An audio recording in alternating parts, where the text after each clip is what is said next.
Biotechnology is just the merging of biology and technology. For our purposes, what it generally means is genetic engineering. So, genetic engineering is the direct manipulation of genes for practical purposes. So, an example of that might be taking a piece of human DNA for insulin and putting it into bacteria, making a lot of those bacteria, do binary fission, reproduce, and then express the gene. And so then we would have actual human. Insulin, the protein for human insulin, so that we could give that to people, sell that to people so that they have insulin if they're diabetics. Or it could be looking at a piece of a droplet of blood from a crime scene and comparing it to the DNA from various suspects to see who might have been at the crime scene, right? So there are a whole bunch of applications of genetic engineering. And what we're going to do in this unit is look at different techniques in bioengineering. So the first one we're going to look at is DNA cloning. So there are two basic kind of big ideas when it comes to cloning. One would be cloning an entire organism. We'll look at that toward the end of the unit. Right now we're looking at DNA cloning, which means just taking one particular gene and making many, many copies of it. So to clone is to make many copies. DNA cloning is just cloning not a whole individual organism, but just one of the genes. So there's a few definitions that we need to talk about. We've actually already talked about plasmids, but they're super important here. So let's look at it again. A plasmid is a small piece of DNA, a small circular DNA molecule that replicates separately from the bacterial chromosome. So this would be the bacterial chromosome, and then the bacterium might have these other smaller piece of DNA called plasmids. The plasmids might have various genes on them, like, for example, it might have a gene for resistance to ampicillin, a certain antibiotic. So we've talked about these briefly before, but they're going to be really, really important for for cloning of genes. Okay, the next idea is a restriction enzyme. And we've actually, I think, talked very briefly about restriction enzymes before too. Restriction enzymes are produced by certain bacteria that cut DNA molecules at a specific sequence of bases. So that is, these restriction enzymes are natural. The bacteria use them or have evolved to develop them, right, as a defense system against viruses. So if a virus injects its DNA into a bacterial cell, here's the bacterial cell, and here's the virus, and the virus is injecting a little piece of DNA or RNA. The restriction enzyme might recognize this sequence and cut it.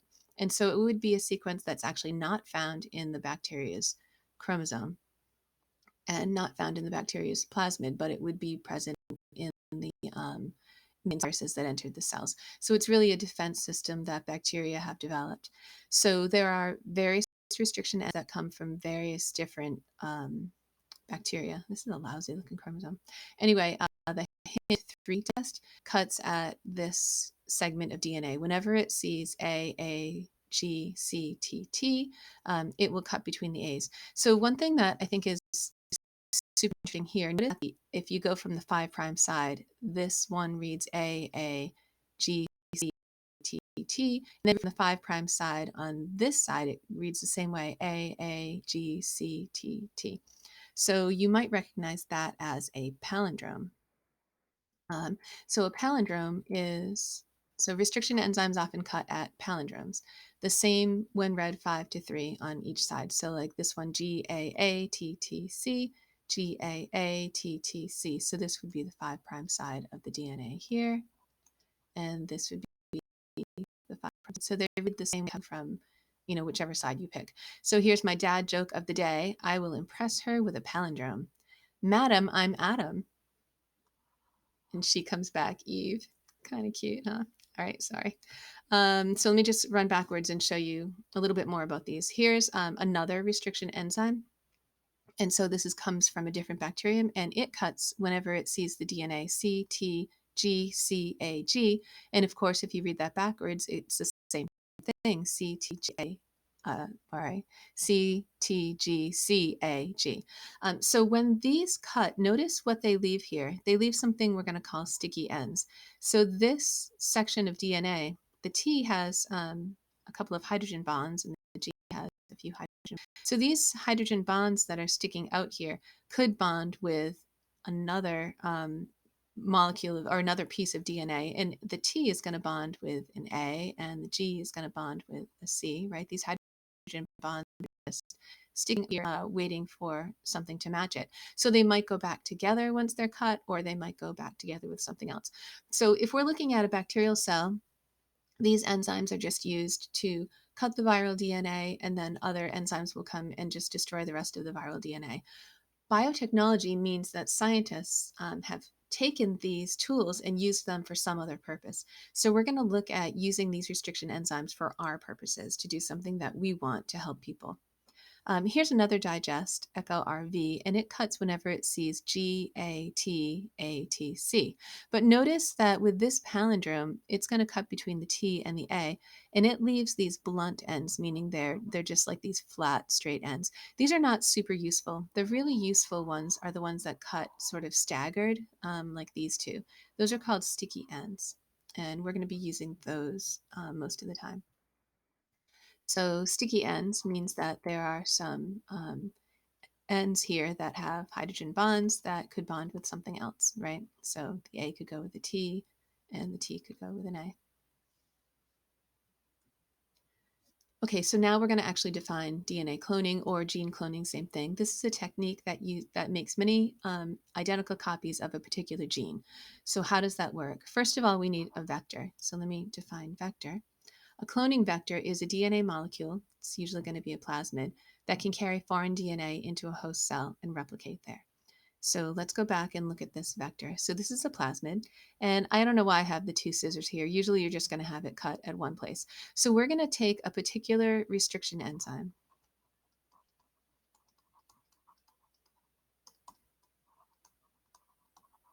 And we've got to choose a restriction enzyme. There are lots to choose from. Scientists have studied lots of different bacteria and have isolated lots of enzymes.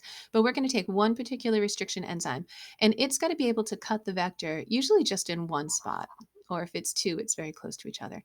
So notice that the ends of the vector have sticky ends here. So maybe it was cut with the HIN3 digest, in which the sticky ends left would be let's see, I wrote this down. T, T, C, G, A, A. So the other A is left on this side, and the T is actually here bonded to another A. But this piece, TCCA, is going to be on this end, and then the other side right here would have its complementary sequence. So that would read A, G, C, T, right? So the A would match the T. So A would be the outer one most here, would be matching the T, which would be the innermost right here. And then the C and the G would go together, and the G and the C, and then the T with the A. So what you need to do is use one particular restriction enzyme to cut the plasmid, but you would also need a particular restriction enzyme to cut in a couple of places in the DNA that you care about. So let's say, for example, this is human DNA. And let's say we want to isolate the gene for insulin.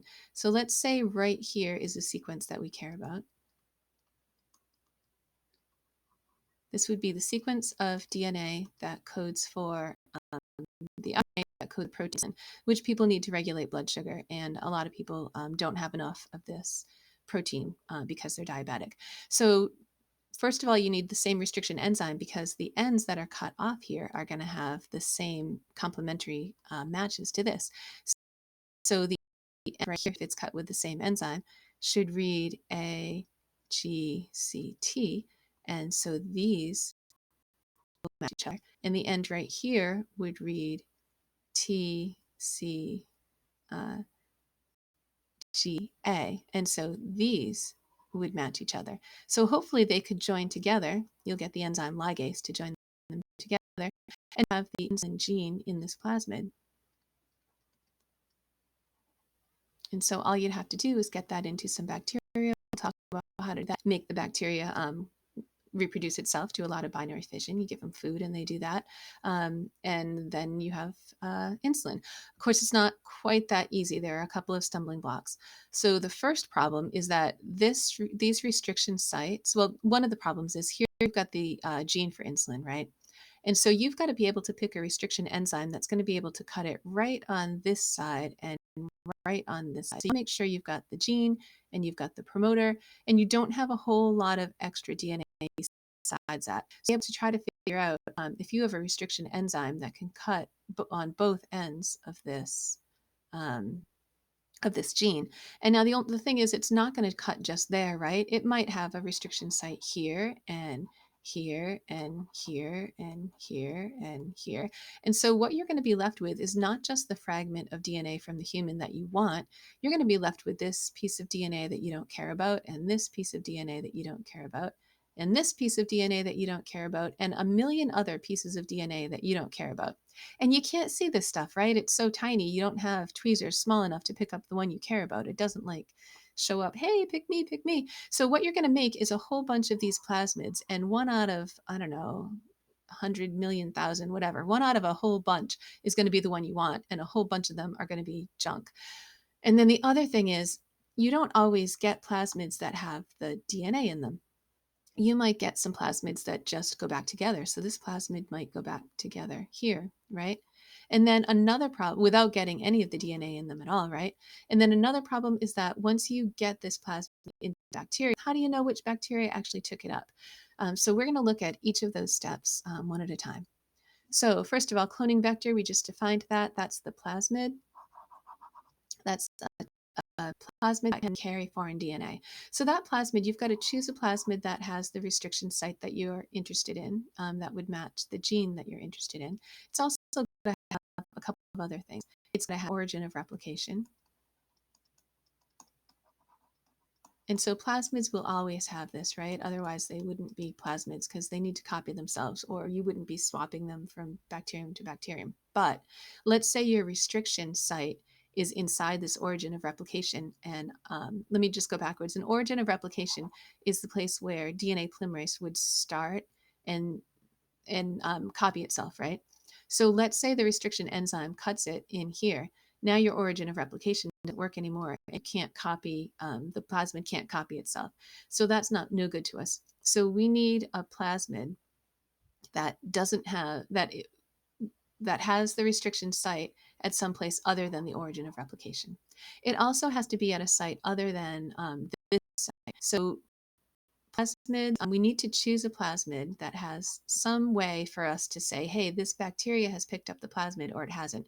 It's got to have some feature in it that we can choose.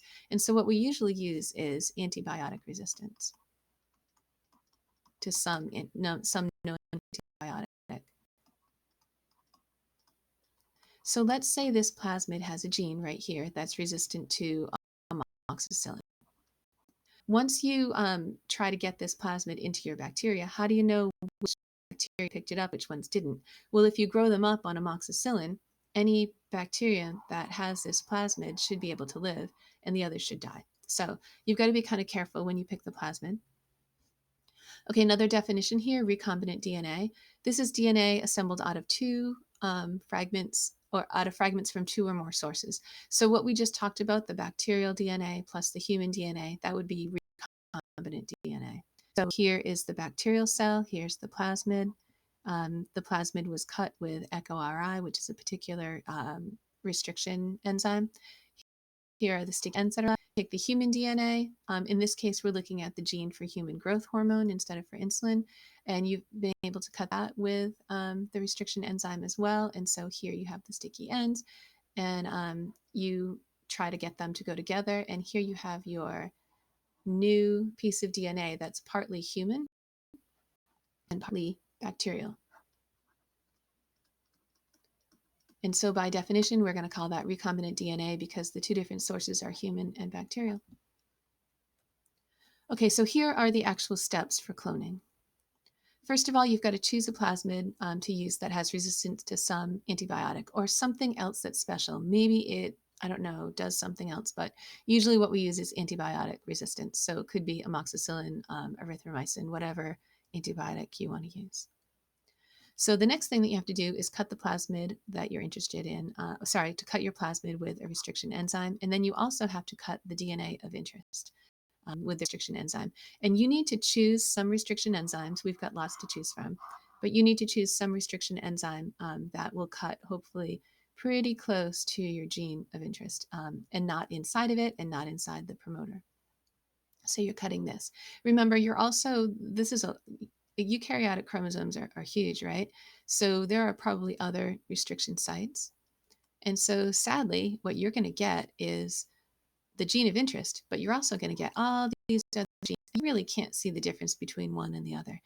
So that is just a, kind of a bummer, but science sometimes takes a long time.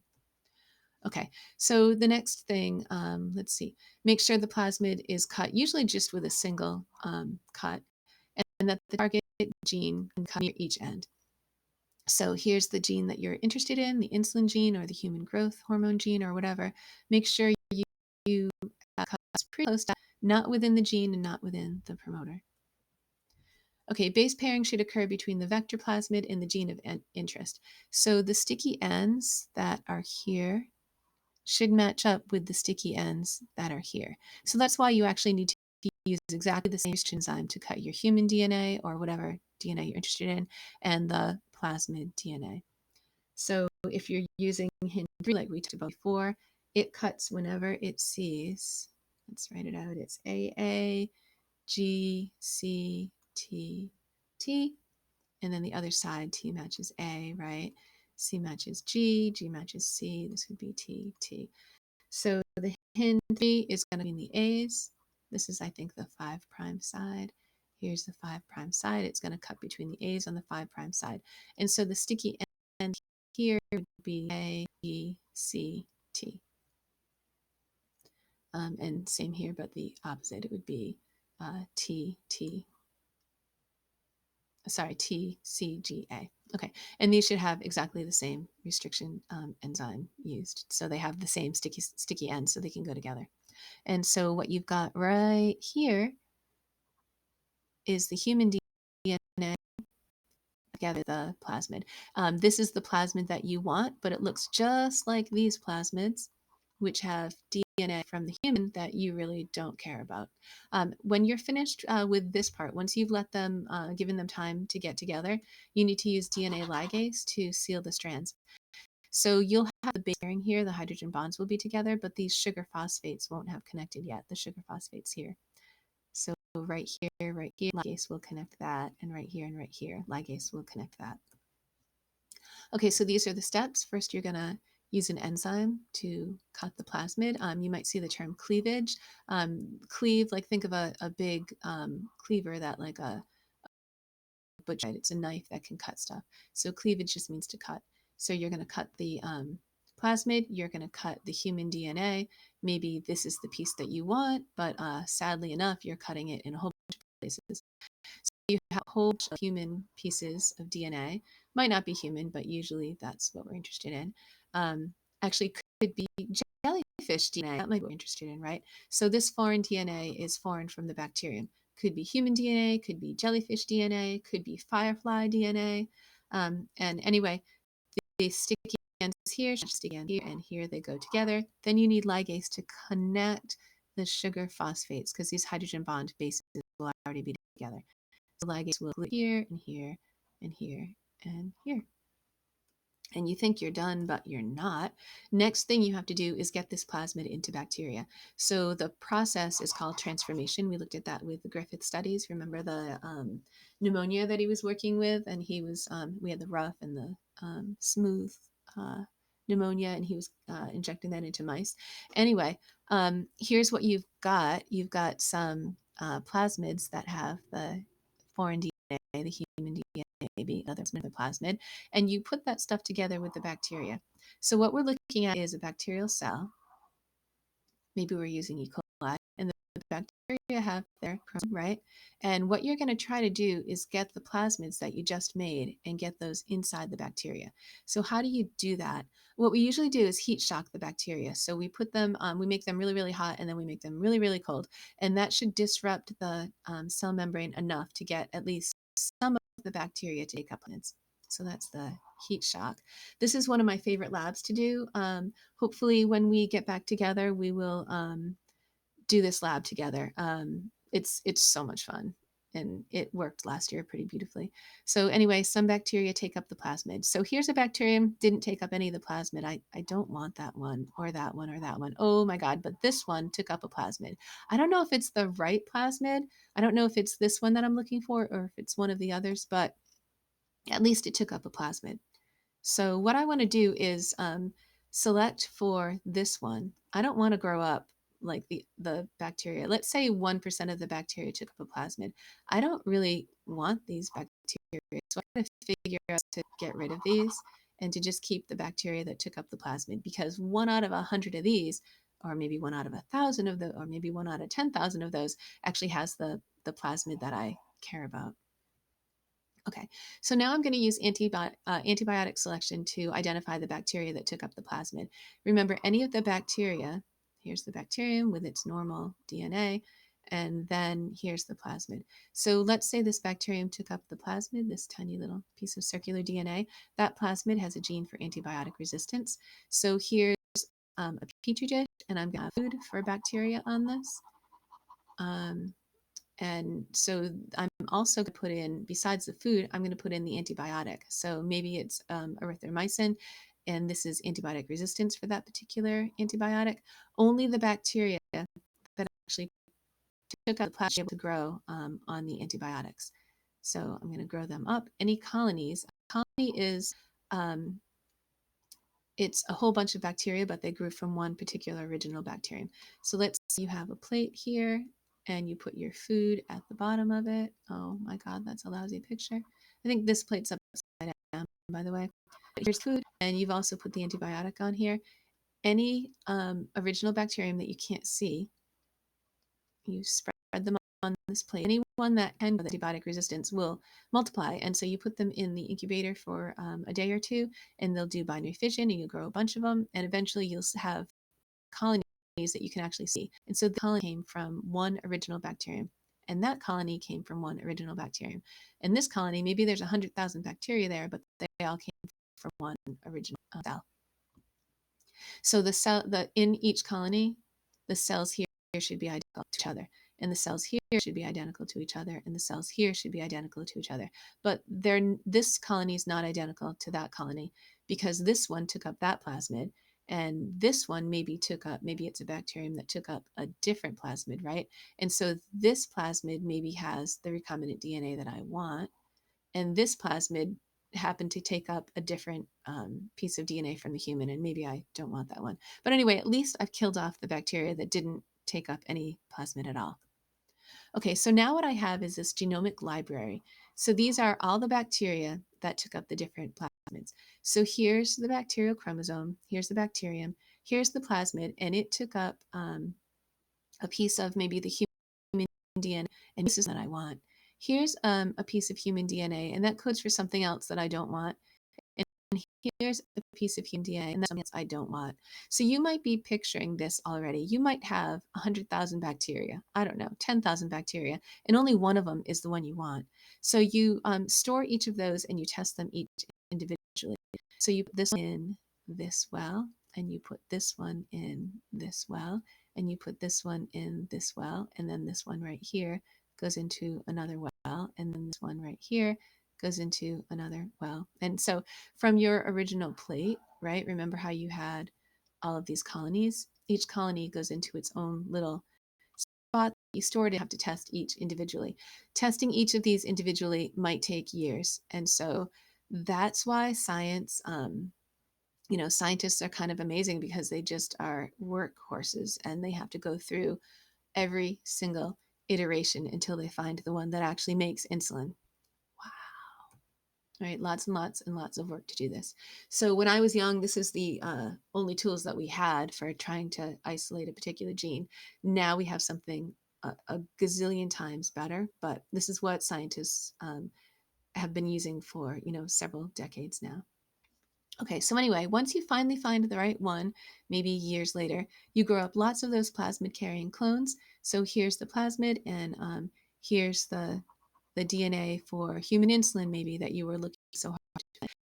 And now you've got it, right? So now all you have to do is give it food and grow them up in, a whole bunch of vats. Maybe you've got a whole bunch of flasks that you're growing in. Probably this is early stage. Eventually, you're going to get really, really huge um, vats to grow them in.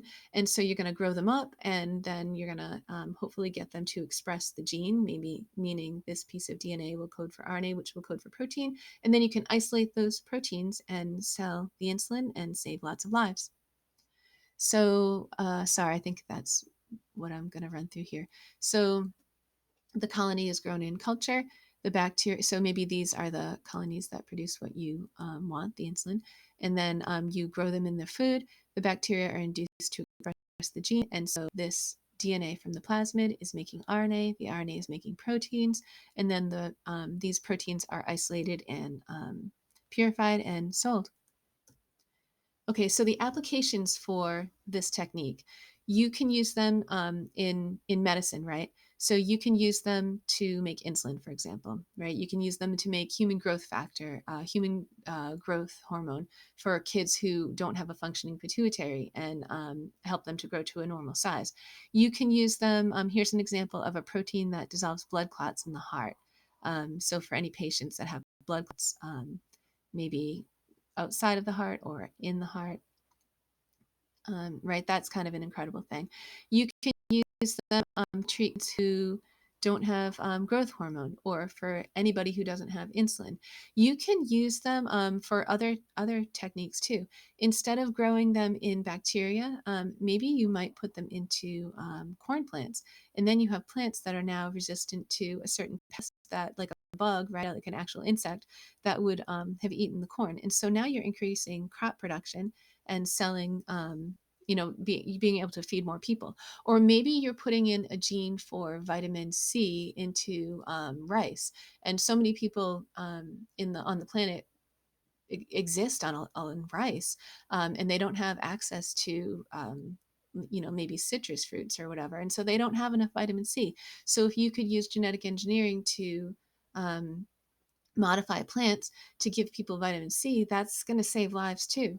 Another application would be a gene that could alter bacteria for cleaning up toxic waste. So when we have an oil spill from a huge oil rig, then you could clean up all of the oil and save wildlife.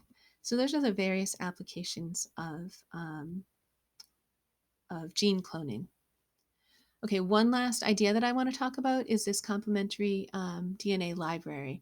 So this is a little bit different than what we talked about before. So this is made by cloning DNA made in vitro. That means in vivo means in life, in vitro means not in life. So you would do this in lab test tube. And you're using reverse transcriptase, so reverse transcription of all the mRNA produced by a particular cell. So what this means, you know how DNA makes RNA? And actually, I'm going to say a primary transcript here. Do you remember what that is? Primary transcript. Okay, so that's the RNA before it's actually processed. And so this is transcription. And then you do RNA processing, where you get rid of the introns and you put the exons together, and now you have messenger RNA. And then from the messenger RNA, you do translation. And from there, you have your protein. Okay, so here's your DNA, right? And the process that we talked about, you would actually clip pieces of DNA and put them into a plasmid and have that DNA change to RNA to proteins. But that doesn't actually take out your, so that might not actually be super useful. When you go from RNA, here's your piece of RNA for that gene. When you go from the primary transcript, the pre-RNA, to your messenger RNA, you've actually taken out the stuff you don't use. You've taken out your introns, right? And maybe put on your polyA tail and your guanine triphosphate, right? So if you can if you can actually take a look at your messenger RNA, and from there use reverse transcription, right? Reverse transcriptase to make your DNA. This might be more useful, because then if you put this into a cell, that DNA will make RNA, and it'll make, it's just bacteria, right? It would make your messenger RNA, and from there you'd make the protein. And this would actually be the protein that you want, as opposed to if you took DNA from a human with all of the introns that you don't want, and you tried to express that in a bacterial cell, what you would actually get is a protein made from your primary transcript instead of a protein made from the smaller RNA that's already had the introns moved. So this complementary DNA library made from reverse transcriptase might actually be much more useful to you. So the way we do this, the way this is done is you get a bunch of human cells or maybe firefly cells, whatever it is that you're looking at, and that DNA has been expressed into the RNA. There's actually other reasons to do this as well. Maybe you want to see what pieces of DNA are expressed in an eyeball cell, maybe a lens cell, as opposed to a liver cell, right? So you might actually use this to see what genes are expressed and what parts of each gene are expressed. So anyway, the technique would be the same regardless. So you've got your messenger RNA here in your cytoplasm, and then you break open the cells and you collect that messenger RNA and you get that into a tube here. And so now you've got all of the messenger RNAs, just a bunch of different ones, right? You've got all your messenger RNAs that are expressed in this particular cell. Maybe it's the liver cell. I am dying to know which pieces of DNA are actually expressed in the liver cell. Okay, so you've got your messenger RNA, and then you're going to use reverse transcriptase. Remember that enzyme that comes from some RNA viruses? And you're going to use that to make DNA. The DNA that's made is not actually the original DNA, right? It's going to be the DNA without the introns. And so then you would use an enzyme to get rid of the RNA. And now you have your DNA, and you're going to just use regular DNA polymerase to copy that. And so now you have your double-stranded DNA. This cDNA, meaning copy DNA, is not actually the same thing as your original DNA because it's lacking the introns. So no introns. It's also not all of your genome. It's only the expressed genome. So the cDNA, so you would do this for this RNA and this RNA and this RNA and this RNA and this RNA, and you're going to get a whole bunch of them. That's called a cDNA library. It represents only the parts of the DNA, only part of the genome, only the subset of genes that are actually transcribed, and only the parts of them that are expressed, not the original primary transcript, just the messenger RNA.